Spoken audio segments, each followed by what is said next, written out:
Hello friends. आज का video, जिन व्यक्तियों को भूख बिल्कुल नहीं लगती, तो यदि थोड़ा बहुत भी वे कुछ खा लेते हैं तो खाना खाते ही उनका पेट फूलने लगता है। खाना खाते खाते ही पेट फूलने लगता है। पेट और आंतों में इस कदर हवा भर जाती है जैसे पेट फट जाएगा, ऐसा महसूस होने लगता है। उनके लिए बहुत ही महत्वपूर्ण दवाई मैं आज आपके लिए बताने वाला हूँ, जिसका दबाव हमेशा छाती की तरफ, उस गैस का, हवा का दबाव हमेशा चेस्ट की तरफ बना रहता है, जिसके कारण पेशेंट को सांस लेने में भी बहुत तकलीफ होती है। चेस्ट में बहुत ज़्यादा भारीपन रहता है। आमाशय हर समय भरा भरा सा रहता है, अत्यधिक फूला रहता है आमाशय। नाभि के नीचे भी पेट में बहुत ज़्यादा ऐंठन जैसा दर्द बना रहता है। उनके लिए बहुत ही महत्वपूर्ण मेडिसिन है आज की हमारी। मल त्याग की अनियमित इच्छा बनी रहती है, खासकर पेट में हवा भरी होने के कारण हर समय पेट में नीचे को दबाव बना रहता है। जैसे मल ऐसे व्यक्ति को ऐसा महसूस होता रहता है कि जैसे मुझे मल त्याग करने के लिए जाना पड़ेगा। लेकिन जैसे ही वो मल त्याग के लिए जाता है, सिर्फ दबाव बना रहता है, जिसके कारण मल त्याग नहीं कर पाता और व्यक्ति हार थक कर, थोड़ी सी वायु खारी होती है, वो वापस चला आता है। इसी तरह जैसे ही वो मल त्याग से वापस आता है, फिर उसको ऐसे ही नीचे को पेट में दबाव महसूस होता है, रेक्टम में हर समय दबाव बना रहता है। ये मेडिसिन ऐसे पेशेंट के लिए बहुत ही महत्वपूर्ण मेडिसिन है, जिनका डाइजेशन भी बहुत ज़्यादा खराब रहता है। रोगी व्यक्ति बहुत जोर लगाता रहता है, लेकिन मल त्याग के लिए तो वो नहीं नहीं मल त्याग तो नहीं कर पाता, लेकिन कमर के नीचे के हिस्से में बहुत ज़्यादा थकान और दर्द महसूस होना शुरू हो जाता है। हर समय मंद मंद दर्द बना रहता है कमर के नीचे के हिस्से में, चलने फिरने से जो बढ़ जाता है। टखनों में, यानी नीचे जो टखने हैं उनमें बहुत ज़्यादा दर्द होता है। टखनों से लेके और ऊपर टांगों तक, कभी दर्द ऊपर जाएगा, कभी दर्द नीचे को आता है। इसी तरह दर्द चलायमान रहता है। ऐसे व्यक्ति के लिए बहुत सुंदर मेडिसिन मैं आज आपको बताने वाला हूँ, यानी दर्द इनका चलायमान रहता है।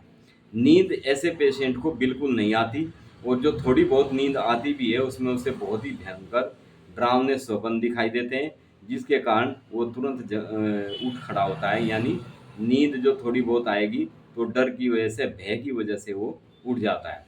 थोड़ा सा काम करते ही इसको पसीना आने लगता है। पेशेंट को बहुत ज़्यादा कमजोरी महसूस होती है शरीर में।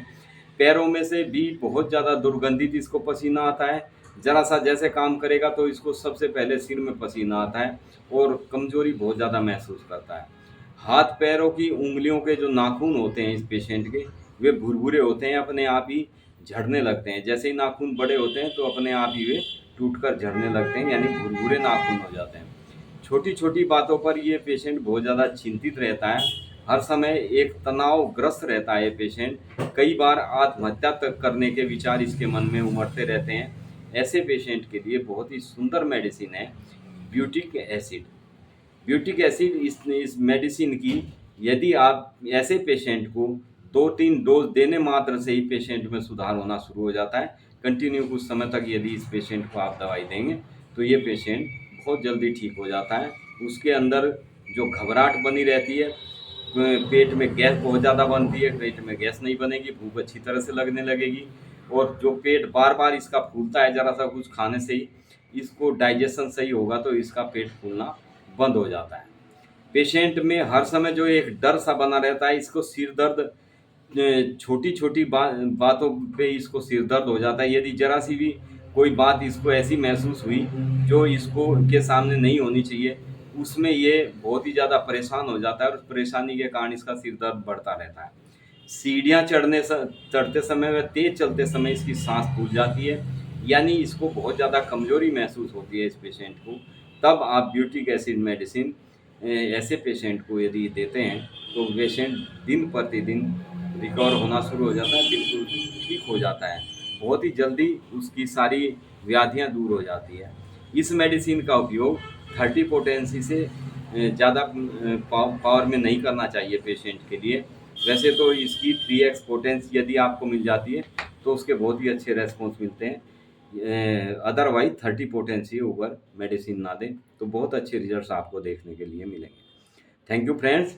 वीडियो अच्छा लगे तो आगे शेयर ज़रूर किया करें, लाइक करें, सब्सक्राइब करें। मैं आपसे यही बार बार कहता हूँ कि शेयर करने से आप नहीं तो आपके किसी मिलने वाले को किसी भी को भी ऐसी दिक्कत हो तो पेशेंट को ऐसी वीडियो यदि उसके पास आप शेयर करेंगे तो उसे ऐसा लगेगा कि मुझे एक चमत्कारी चीज़ मिली है। तो फ्रेंड्स, हमेशा रिक्वेस्ट करता हूँ मैं आपसे कि हमारा वीडियो डालने का कोई फ़ायदा तभी होता है जब उसका किसी को फ़ायदा हो, किसी को लाभ मिल सके उस चीज़ का। और यदि आपने वीडियो देखा, आप सोचें कि मुझे तो दिक्कत है नहीं, आप आगे शेयर नहीं करेंगे तो किसी न किसी को उस चीज़ का फ़ायदा मिल सकता है यदि आप उसको शेयर करते हैं। तो फ्रेंड्स, हम हमेशा कोशिश यही करते हैं कि आपके लिए अच्छी से अच्छी वीडियो बनाएँ, ताकि आपको किसी भी किस्म की यदि दिक्कत हो तो आप तुरंत मेडिसिन लेते ही आराम मिलना शुरू हो जाए। Thank you friends, be happy and be healthy.